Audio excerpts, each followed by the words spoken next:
Hey everyone, this is Elenbaas from Nightlight Astrology. Happy Monday, everybody. Today we're going to take a look at one of the major astrological transits of the week and the month, which is the conjunction between the Sun, the exalted Sun in the sign of Aries, and Jupiter. This is a big moment because this effectively begins a new synodic cycle between Jupiter and the Sun. So today we're going to talk a little bit about Jupiter's synodic cycle, how it works, how you can identify the different aspects of the cycle, talk about the particular phase of the cycle that we're in with the reset conjunction between the two of them. We're going to reflect a little bit on the previous cycle, that the last synodic conjunction and everything that's happened since then, which was last March of 2022. I'm going to tell you briefly how you can look at this in your birth chart and give you a few keywords for the whole sign houses in your chart. We're going to preview the upcoming solar eclipse, which is also in Aries. Not super in depth at this point, just kind of priming the pump a little bit. And then we will also look at some of the major archetypal themes to watch for. So that is our agenda for today. As always, before we get into it, don't forget to like and subscribe, share your comments in the comments section. It really helps the channel to grow, as you guys know. You can find a transcript of today's talk on the website, which is nightlightastrology.com. If you have a story to share, use the hashtag grabbed or send us your story grabbed at nightlightastrology.com. We'd love to hear what you guys are experiencing from this transit. And don't forget, we are also now in enrollment season for my upcoming courses. So in June of this year, we have 3 new courses that are beginning. We have the year 1 program. You can go to my website, nightlightastrology.com, click on the courses page. Under the pull-down menu under courses, you can go to first year course. This is the big one.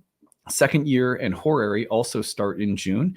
For students who are already enrolled, you can hop into those advanced programs and continue your astrological journey. Talk more about those programs down the road. The year 1 program is where most people are going to start. This is a 1-year course in ancient Hellenistic astrology with a sort of modern archetypal depth psychology twist. And throughout this 1 year of study together, we have 30 courses on the year.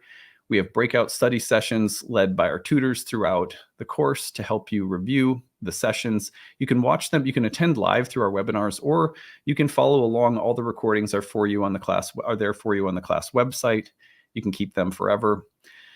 We have interactive group forum discussions where we have that are staffed by tutors who always answer questions within 24 hours. We have all sorts of additional bonus material and support and homework and things to help you sharpen your skills as you go along. If you go to the bottom of the page, you can see there's an early bird payment that helps you save.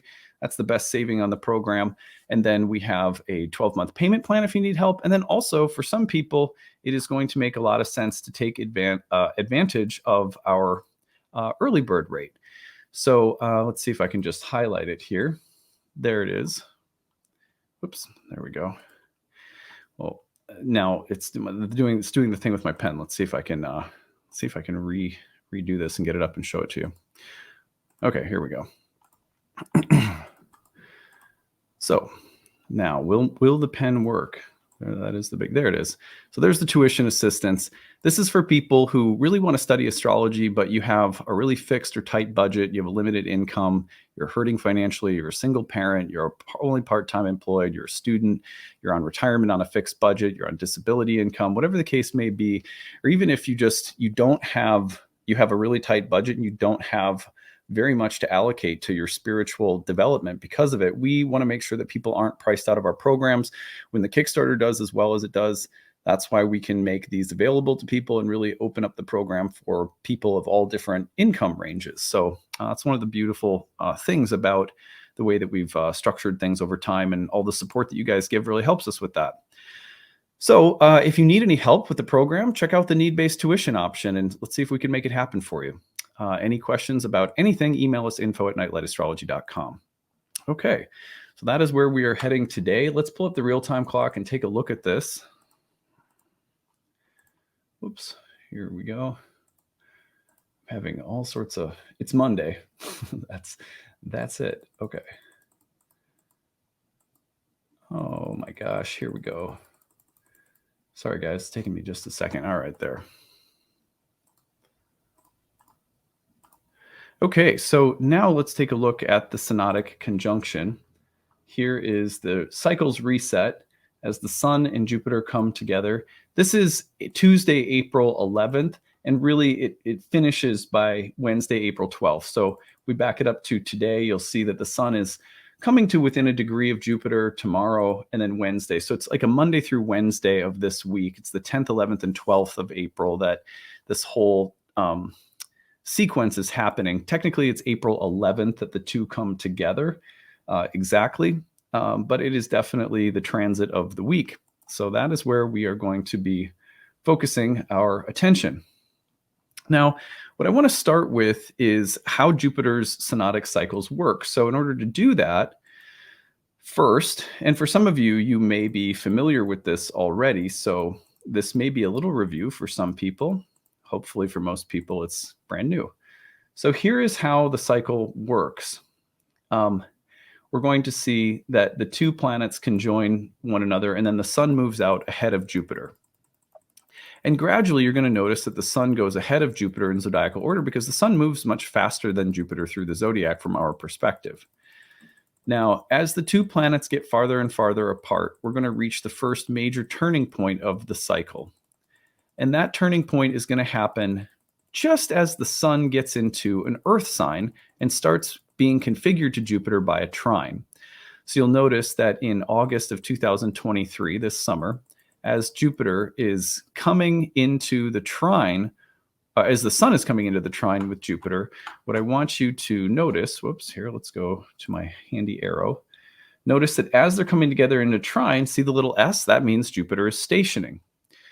And so as the two planets come together in a trine, this is actually the same thing that happens between the sun and Mars, as well as the sun and Saturn. Very similar for the superior planets. Superior meaning that they're slower than the sun. They're above the sun in zodiacal in terms of the speeds of the planets. So as the two come into a trine, Jupiter stations. And then from this point, we have the continuation of the cycle with Jupiter retrograde. Let's go ahead and delete this. So the two are then retrograde.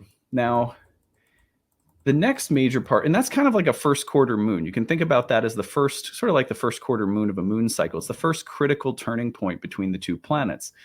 And it often speaks to an important, and remember, this is really, it's best to think about it in terms of Jupiter's location in your birth chart. So let's say, for example, in this upcoming cycle with Jupiter moving into the sign of Taurus, that this turning point will be focused on the whole sign house of Taurus. And so it's like a chance for the cycle as it's built something to start reviewing or going back over something or revisiting or rethinking or revising, or things that were started will be delayed or set back temporarily. All the natural things that a retrograde signifies as a developmental sort of turning point within the larger synodic cycle start to occur around that turn to retrograde, just kind of compared to like a first quarter moon. And then you're going to get the next major part of the cycle, which is sort of like the full moon. And this is when the two planets come into an opposition while Jupiter is retrograde. So you get a Sun-Jupiter opposition. And this is like a hard turning point, just like another one, just like the four major components or parts of the moon cycle. This is a point of manifestation, a critical tension and turning point that Jupiter will go through in its synodic cycle when it hits the opposition to the sun, kind of like a midlife crisis in Jupiter's full synodic cycle. And this is often where the changes and revisions that are being made suggest that something is maturing, something is reaching its potential during the retrogradation, which is what retrogrades should ultimately do. They should help us grow and evolve and change and develop positively. So then we keep going, and we see the sun now coming to the second trine.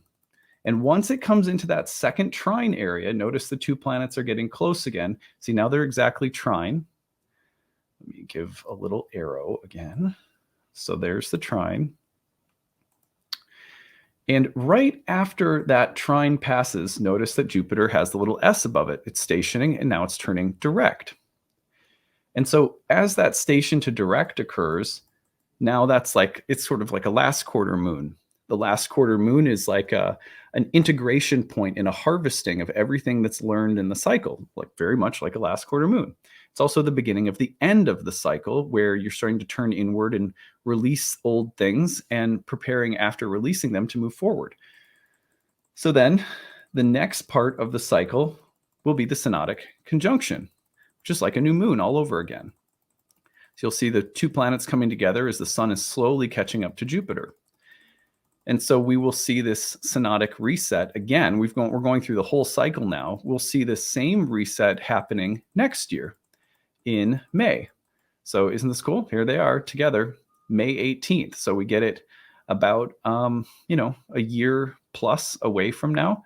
We'll get the sun and Jupiter coming together again. Then right after they come together, it's interesting because then Jupiter will change signs into Gemini. And then the whole same exact cycle will repeat itself.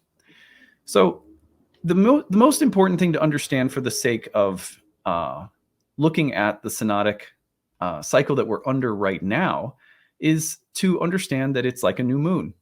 It is a reset of the cycle between Jupiter and the sun.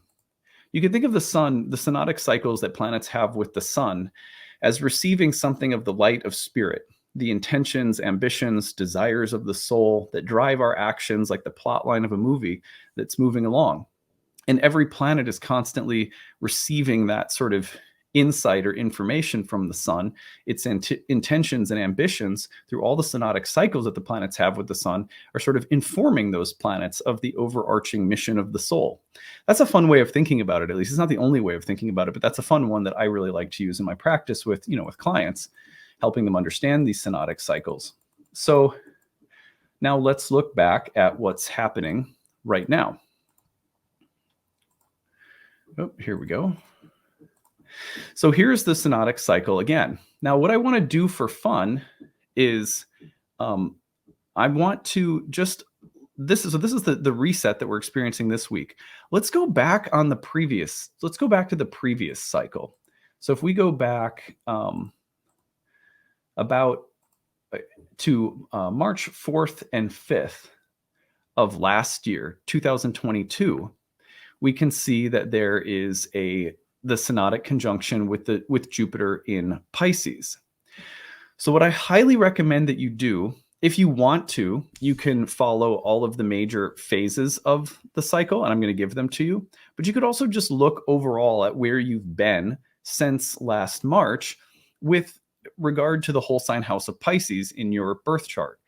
So you want to look at, like, where does Pisces land? For example, I'm a Taurus rising. It lands in my 11th house. So friends, groups of people, communities of people. And what you'll notice in my cycle, for example, is that Jupiter, Sun, and Pisces in the 11th house, when this happened last spring, it began a very deep reset for me around religious and spiritual community. And so the seeds that would be planted that would eventually reorient the kinds of people that I hang out with religiously and spiritually began right at that time. And then under the next subsequent parts of the cycle, the shift in my religious affiliation started taking place, as you guys know, because I've shared that with you on my channel. So you can look at this for yourself and take a look. So it starts in March, and now let's look at the different pieces of the cycle. So think about, early March 2022, and think of the topics surrounding the whole sign house of Pisces in your birth chart. If you don't know that, you can use your whole sign house, cast the whole sign house version of your chart and look at where Pisces lands, and you'll see Pisces as indicated over the cusp of the house of that little sign right there. So, and I'm going to be reviewing some of the house topics for this upcoming one in just a minute.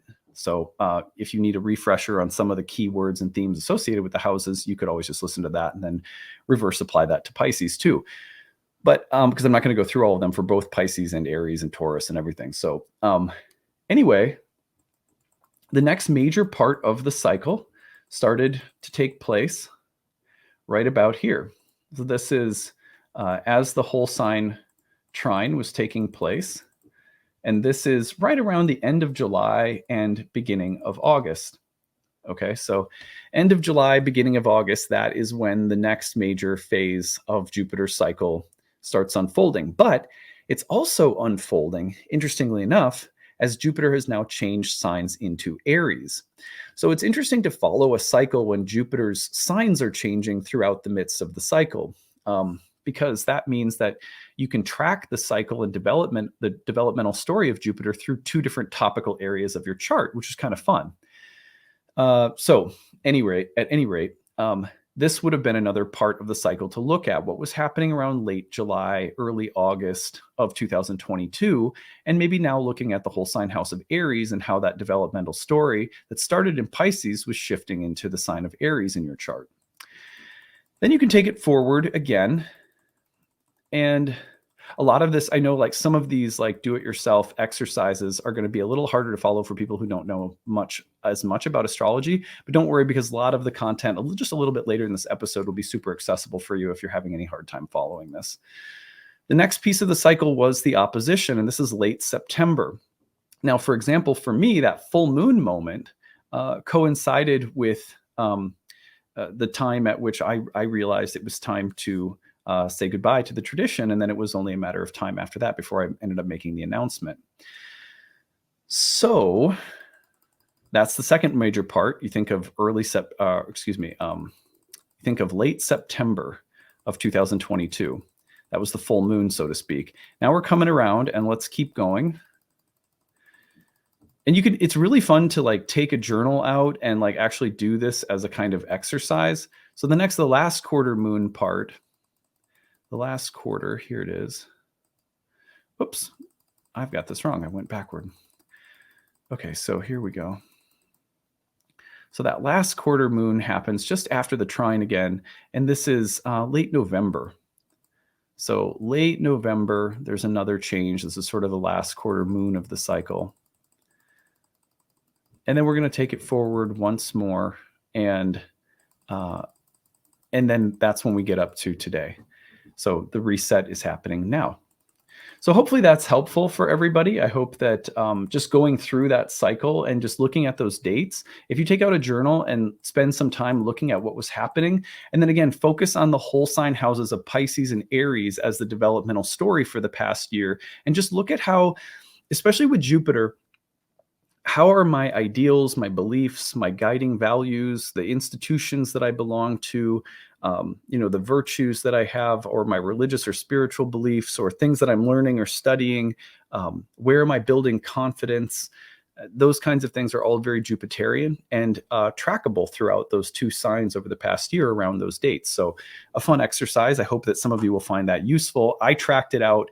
And I mean, I'm not going to elaborate on every single part of that, but as I just showed you very briefly, every stage of that for me were very critical periods in reorienting religious and spiritual beliefs. And also in the 12th house, a big thing for me was,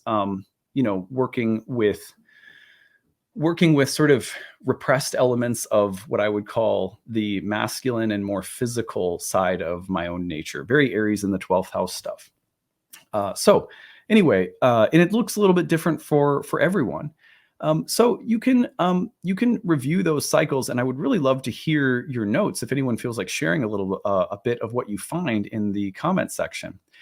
Now, what I want to do now is, as the Synodic cycle is taking place in the sign of Aries, but also over the next year we'll be shifting into the sign of Taurus, let's just review the nature of the houses so that you can understand, we're going to have a developmental cycle now going between Aries and Taurus for the next year. And here are the critical parts of the cycle that you should take into consideration. So we have the Synodics conjunction this week. So the seed is being planted now. But let's look. Then it moves into Taurus in May. And actually, let's go back and give you the exact time. So it's around May. I want to say it's the 16th into the 17th of May that Jupiter switches signs. So then after that, let's look at the first major part of the cycle. And that's going to happen right around, get the exact date. Yeah, it's like September 4th or 5th comes Jupiter's retrograde. So that's sort of like the first quarter in early September. And then we're going to have the opposition, big, powerful moment of opposition right around early November, when the two planets when Jupiter and the Sun oppose one another. And then you're going to see the sort of last quarter moment. Here they're coming into the trine again. And so right around the trine, it changes directions. There's Jupiter stationing and turning directions around December 30th of 2023. And then the reset, the new moon of the cycle comes again when the two planets get together in mid-May of next year. And the two, again, Aries to Taurus. So think about that transition. All right, now house themes briefly reviewed. So let's just, and I'm not going to do this like horoscope style. I'm just going to help you understand, the topics of the houses in general. So if you find that Jupiter is in this house and then moving into another house, you have a sense of which topics you're looking at. In the past year, Jupiter was in Pisces and moved into Aries. You could apply the house topics in this way to that cycle and look at those dates, or you could also apply the house topics to the upcoming transition between the whole sign house of Aries and Taurus. Anyway, if it's in the first house, you're thinking about identity, physical health and appearance, personality, psychology, and character. Very, very personal house. If you're looking at the second house, you're thinking about assets, resources, both those that you have and those that you're developing. Things that you can earn money from, the money that you have, the assets and physical things that you own, and also on a certain level, the things that you value or are trying to cultivate. Cultivation of gifts, skills, talents, abilities, usually with an eye for how I can further or best support myself materially. And also like things like diet and the development of your body. It was associated with food and eating, for example, and things that you are cultivating within your body. For example, I thought it was really interesting that, Arnold Schwarzenegger has a pretty packed second house. And he's one of the things that he's very famous for is bodybuilding and the development of bodybuilding equipment. At one point, he sold as a business endeavor. I think he has Saturn in the Sun in Leo in the second house. But things that you're developing, building, cultivating, things you can earn a living from, all of those are second house topics. You get into the third house. It's a funny house. It was called the Joy of the Moon and is really associated with your environment, mentally, emotionally, physically. It's the everyday world that you swim in, like fish swimming in water. It's very subtle and not always recognizable until there are major changes in the environment. So when you have Jupiter moving through this house, you'll often notice that there are bigger, more pronounced or dramatic changes of a Jupiterian nature that are taking place in the environment. The environment becomes more academic. It becomes bigger, stronger, louder, faster, especially with Jupiter in Aries, for example. But also it becomes, sometimes it becomes more religious or more concerned with, beliefs and how they are affecting you. And the environment somehow resembles whatever planet is traveling through it. So you just think of Jupiter making its presence felt in the immediate environment, which could also be like your neighborhood. Sometimes there's connections to siblings. The third house also has a history of being associated with the mind, communication, perception, learning, short journeys. We go to the fourth house and you're thinking about home, family, property, parents, family karma, ancestral karma, land, and foundations, as well as things that are of an occult, secret, esoteric, hidden nature. The fourth house was originally the house associated with the occult studies, with studies in the occult. I think that's how you say it. All right. So anyway, fifth house would be associated, one of the things it's associated with is pregnancy and children, but also anything that's creative and that gives joy, that's associated with pleasure and romance and creative fulfillment. You should think about those things in the fifth. In the sixth, you're talking about sacrifice, hard work, labor, frustration, sickness, and conflict, as well as disease and things that you have to sacrifice or work very hard for, or things that you serve, but usually with a sacrificial nature behind it. And that was called the House of Mars, the planet associated with sacrifice and martyrdom, as well as hard work, labor, misfortune, sickness, and things that you have to persevere through to overcome. But can be a great house, especially for people who are, hard, it's like a great work takes place in the sixth house. Especially when Jupiter's there, it can be very joyful. Anyway, seventh house is going to be love and relationships, sexuality, marriage, intimacy with other people, but also more broadly speaking, social intercourse. And that was a phrase that was used to talk about the seventh house in some ancient texts. It just basically means the place where you go out and connect with other people for the sake of interpersonal communion. It was called Kama by Indian astrologers, which also means pleasure. So the eighth house, associated with, I like to call it the house of soul contracts. There's a lot in the eighth house that binds us to other people, both positively and negatively. And also the things that we're bound to with a sense of penalty, obligation, taxation, debts, but also gifts and inheritances and blessings and benefits that come through other people. It's also a house associated with death and fear and anxiety. The ninth house, continuing around the wheel, is going to be associated with things like religion, foreign travel, spirituality, higher education, the law, and generally speaking, our beliefs and how they orient our lives. The 10th house is called different things. It's called Arta in Indian astrology, associated with that philosophical concept of the pursuit of power, mastery, rank, prestige, position, honor, fame, reputation. So it's associated with vocation and work, but it's also more broadly speaking, the actions that we take that engage us with the world that we live in, the greater public that we live in, and our reputation or what we're known for, what we do in it. Fame or infamy can belong to the 10th house. Kings, rulers, people who have authority, leadership, things like that also associated with the 10th house.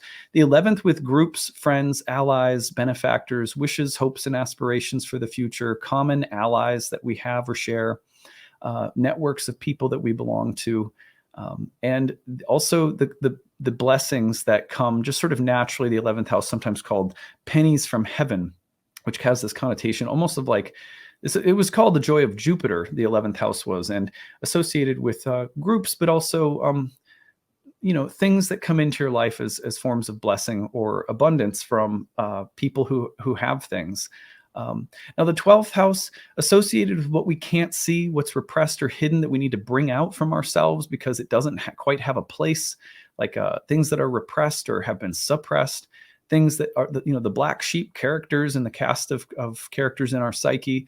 It's also the place where there are demons or shadows that can undermine us or get the best of us somehow. But also, again, things that are in our blind spot, the things that we don't naturally know how to include that seek expression. And also the 12th house, a place of contemplation, isolation, imprisonment, self-undoing. But also a place where we lose our egos. And that could be a very beneficial and beautiful thing sometimes. All who wander are not lost is a saying I like to attribute to the 12th house. So the reason I go through these themes just briefly is so that you can take those themes and really say, okay, what's the developmental story of Jupiter? For example, if you are going from 10th, in Aries to 11th in Taurus, then the story is moving from career into groups over the course of the year. Last year, it moved from beliefs into career, from Pisces to Aries. So if you just apply this and say, look at last year's cycle, look at those important dates, and look at how Jupiter was evolving from the 9th to the 10th house topics, then you can do the same thing for this year's synodic cycle and say, look at how Jupiter is going to evolve from Aries to Taurus. And you can apply those house topics that we just went through. So I hope that you find that useful as just a little guided exercise that you can take home and work with. Now, one of the things that I think makes this time super important is that we have another thing coming up here that is pretty exciting. I'm going to just put this in and show you a couple of things coming up. I had some major complaints in the astrology of April that we didn't include the square to Jupiter in the eclipse. And I'm going to talk about, or the square to Pluto in the upcoming eclipse forecast. So I'm going to talk a little bit about that too. But here's what's coming. I have to go back by some hours to get this just right. Yeah, so here we go. This is a solar eclipse coming up next week, Wednesday, April 19th. Now, that solar eclipse is happening with the node just out of sign in Taurus, but very close, and pretty close to that Jupiter where the synodic reset just happened. Now, just after the eclipse takes place, on the same day after the sun moves into Taurus, it will also make a square to Pluto. So one of the reasons that I didn't cover this in the eclipse cycle is that in my practice, I don't tend to look at out of sign aspects because in ancient whole sign aspect doctrine, the whole sign connection is really, really important. So, but when it's just across the sign boundary, there's definitely some flexibility. So it was just sort of like, it's definitely like we definitely could have spent more time talking about the fact that just after the eclipse happens, the sun will square Pluto. So it is sort of a Plutonian eclipse if you're taking the out of sign application across the sign boundary to Pluto into account. It's just, that's sort of a judgment call. Each astrologer will play that a little bit differently. But for the sake of people asking about it, I thought, well, let's look at both. So we have the upcoming solar eclipse at the anaretic last degree of Aries on April 20th, followed on the same day by the sun crossing into Taurus and squaring Pluto. So that sequence of events also speaks to the fact that not only do we have this very powerful reset happening with Jupiter in the whole sign house of Aries in your birth chart, but we also have an eclipse, a solar eclipse happening in the same sign, immediately fueling a square to Pluto. And that's where I think we get this is not your average Sun Jupiter reset moment, which is powerful on its own. But because within a week we get this sequence of eclipse followed by Sun Pluto square, the reset happening right now, especially starting in the whole sign house of Aries and then also transitioning into the whole sign house of Taurus in your birth chart, is going to be extremely potent. Which is why I wanted to spend some time today giving you some tools for starting to interpret this in your natal chart. So again, what does this eclipse show? A lot of focus on the whole sign house of Aries, followed immediately by this very intense focus on the whole sign house of Taurus. You could also loop in the whole sign house of Aquarius because of the square to Pluto if you wanted to. Excuse me. Now, so, the upcoming eclipse, at the very least, adds a lot of dynamic power and tension to the topics of the house of Aries in your chart, followed immediately by more emphasis on Taurus, which Jupiter will then bring in May as well. So last but not least, I just want to talk about some major archetypal themes to watch for given the Jupiter-Sun conjunction itself this week. Excuse me, I've got some allergies right now. Starting to come into spring here. And it's funny because I haven't lived in Minnesota for a long time. And so as I'm back in Minnesota, I'm like, oh, here are the allergies I always used to get as a kid too. And luckily I have a wonderful herbalist wife who has all sorts of concoctions that she gives me. So anyway, here are some of the major archetypal themes to watch for given the Sun and Jupiter's conjunction. First of all, the Sun is exalted in Aries. It's very heroic here. It loves to start things. It is an inceptional sign, which means it likes to it likes to start the fire, and it likes to get things going. And Jupiter adds a huge amount of power and pop to that signature. When the two come together, one of the major themes to watch for is what is getting started right now, especially with a kind of heroic, fiery, assertive, more dramatic quality. What am I doing? What's growing? What's building? What's becoming really strong and big? And what's really taking off? So that is one thing that I would watch for, like, immediately. Just what's getting big, what's getting strong, what's getting off the ground, what's taking off. Watch for themes of muscularity and strength, power, moxie, confidence, sometimes overconfidence. This can be like a little bit more like cocky and exaggerated. It can be a little domineering. It can be about power and winning at all costs. It can be about a moment of trying to reestablish health or vitality, like the motivation to, hit the treadmill or go join Orange Theory or or whatever the latest thing is. So the motivation to reset your life, to get things started with an emphasis on power, strength, fire. It's a youthful sign. So to be reinvigorated, to be energized, to want to start something that has the feeling of, let's get it onto a new page. Let's get this thing. It's like spring cleaning psychically. So a lot of motivation. Could be a little bit of over promising and under delivering with this transit. You have to be careful of that. specifically because Jupiter can exaggerate the already sort of exaggerated heroic qualities of an exalted sun. So that's just one thing to be aware of. But otherwise, one of the other combinations here is about, victory and saying where there's a will, there's a way. I can get something done, to be confident and full of life. Those are all great qualities. The karma around fathers, leaders, could be pronounced right now. The Sun-Jupiter conjunction, the synodic reset often happens when leaders are ready to die or pass away. Fathers, grandfathers, mentors, teachers are ready to be reset somehow, or you're ready to take off on a new learning adventure. You find a new mentor or teacher that you're really excited to study with. You find a coach that you're ready to take some lessons from. Those kinds of motivational themes are very much in the air right now as well. So we're going to do more on the archetypal combinations tomorrow. I just wanted to wet your whistle and get things started with a little do-it-yourself homework activity if you wanted to take it up. Hopefully you've understood a little bit more about the synodic cycles.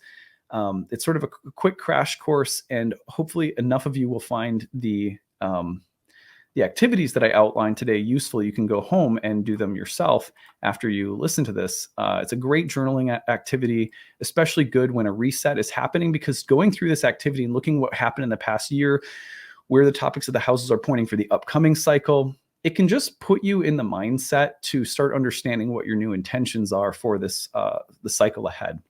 So anyway, that's what I have for today. Don't forget to like and subscribe if you haven't already. Transcripts of any of my talks, today's talk, can be found on the website, nightlightastrology.com. Go check out all of the upcoming courses that we have starting in June. I would love to see some of you in the new program. Make sure you use that need-based tuition if it could help you at all. All right, that's it. I hope you guys have a great day, and we'll be back for more on Jupiter and the Sun tomorrow. Take it easy, everyone.